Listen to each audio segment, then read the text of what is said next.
Welcome to Accreditation Made Easy, the podcast that takes the stress out of accreditation. I'm your host, Areaka Jewell, and in each episode, we'll deliver actionable tips, expert insights, and practical strategies to help streamline the process. And of course, make your work life a little easier. Now, whether you're tackling policies, preparing for assessments, or just looking for ways to stay ahead, we've got you covered. Let's simplify accreditation, one step at a time. Welcome back to the Accreditation Made Easy. I am Areaka Jewell. And I'm Oscar Kieffer. And here we are, rounding up the end of the week of conference, the last major day. I know there's some big things going on. Yeah, big things. Actually, I just got a notification from some folks that are currently right now at one of the panel reviews, and it's getting pretty busy. So it's one of those interesting ones at panel A. All right. So for those that don't understand, the panel review is like a smaller version of the commission. There's 3 commissioners assigned to it, and each panel has a set of agencies to review. Some actually get up in front of them because there's issues to be discussed, and then the remainder get approved or reviewed on consent. And then all of that gets forwarded to the commission meeting. Yes, definitely. That's what they do. And then once they complete the panel review, then they exit the room, and then the next step is to go to the actual meeting where you receive your award. And yep. So then one by one, each of the agencies will get up and introduce themselves, tell a little bit about their area and their agency, and then turn it over to the commissioners if they have any questions, typically is how it goes. I don't know the number. There's a lot of agencies, right? I heard there was 36 law enforcement agencies at this one. All right. So if you're going to that meeting, pack something to snack on, drink. It's going to be a long one.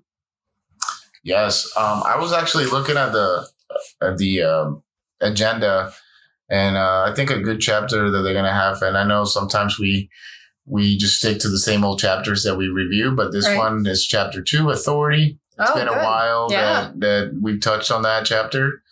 I'm looking forward to going to that one after the panel reviews. Yeah. And then this afternoon, I have to do assessor refresher. Yes. I'm up. Which is weird because I was going to ask you this question. Assessor refresher is technically an invite-only class. I believe so. Yes. Why do they have it on the agenda? I'm not sure. That's a good question. And it's because, and the reason being is I can't just go in there. Right. Well, I got an email saying that I'm about to expire and I need to do my assessor. How do we separate it in a way where like a first timer doesn't get confused, goes in there and just, they're not supposed to be in there. Yeah. I'm going to ask that today when I go in there. For me, I got my letter at the last conference, so I was able to complete mine at the October conference. So Good. Well, today is going to be the last day that we do the podcast. I want to thank everyone for listening. It has been a learning experience. I don't know if you've listened. We've kind of changed locations each day, trying to get the sound down. But this has been a good experience, and I'm glad that I did it. I'm glad that you prompted me to do it. I'm really glad we did it, and now we are, can get better at it, I guess, in the future. Yeah. I think I'll prepare better myself. Because this one was kind of last minute. Yes, right? It was. But I'll definitely come prepared next time for this. But at the end of the day, we want to have good content for you guys to go back to and use. Absolutely. So. All right. So let's talk about what we have on the topic today is required references. So in Florida, there are Florida statutes, general records retention schedules, evidence manuals. There's things that are required references that support what's required in the standard and should be used to help write policies to make sure that they're complying with whatever that required reference is. And they're a part of the standard. So you have to go out and collect them, whether you do the hyperlink or you actually upload the document itself. You have to make sure that they stay up to date, because is it July? the Florida statutes, a new one gets published. And depending on if you build out a hyperlink, it's very specific how you have to build it out to ensure that yours always stays current. And definitely if you're uploading the document, you're going to have to go download, a new one.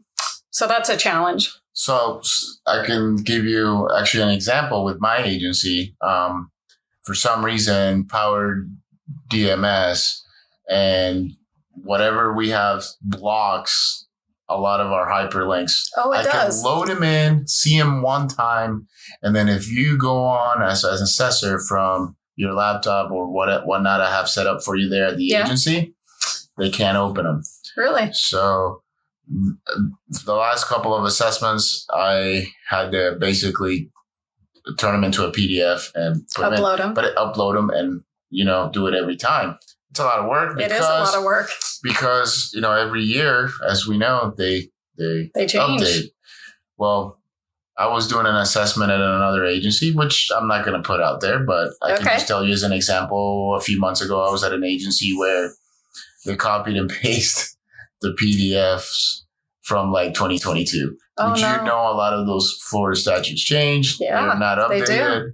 And one of the notes that we wrote to this this accreditation manager is that before they're on site, that these had to be updated before the assessment team came to their agency and found it an issue. Yeah.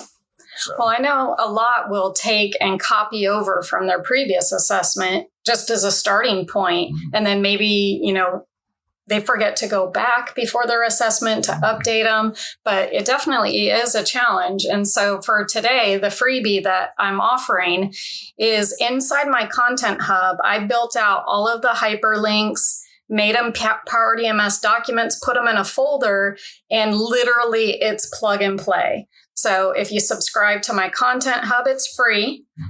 You'd import that folder, start tagging them to your standards. Anytime they update, it's going to alert you with an email and say, hey, these 3 standards updated, you accept the updates, and it updates in your assessment.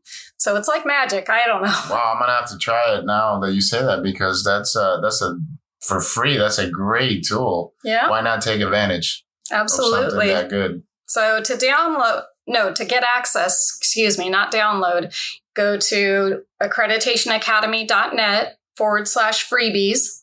Check the box saying you want the required references, and I'll get you hooked up. Awesome. So just to recap, the theme for this week's conference was leadership. That can go either way, whether you're a brand new person stepping into the role, or maybe you're a senior person and you're going to mentor someone else. So I think there's a lot of good takeaways this week, a lot of connections made. Oh, definitely. I saw a lot of new faces. Yeah. I introduced myself to the ones that, basically look friendly, and they wanted me to, start breaking the ice. And, and I told them, I gave them a card, and I said, if they need anything, they can call me anytime at the office. Yeah. I had a lot of new people sit down and have a conversation with me. That's awesome. I offered, my book that I gave away for free this week. No, this was a good week. So again, thank you everyone for listening. I invite you to follow the Accreditation Made Easy podcast and look forward to future episodes. Yes, same here. And I just got a little idea. I think the next conference or two, I think we should review some of the chapters from the book. Okay. So I think that would be a great little insight on the book, and that way people have an idea what the book's all about. And that way we're preparing ahead for them. We're planning ahead for this podcast. Yes. Yeah. All right. Well, thank you everyone, and have a good day.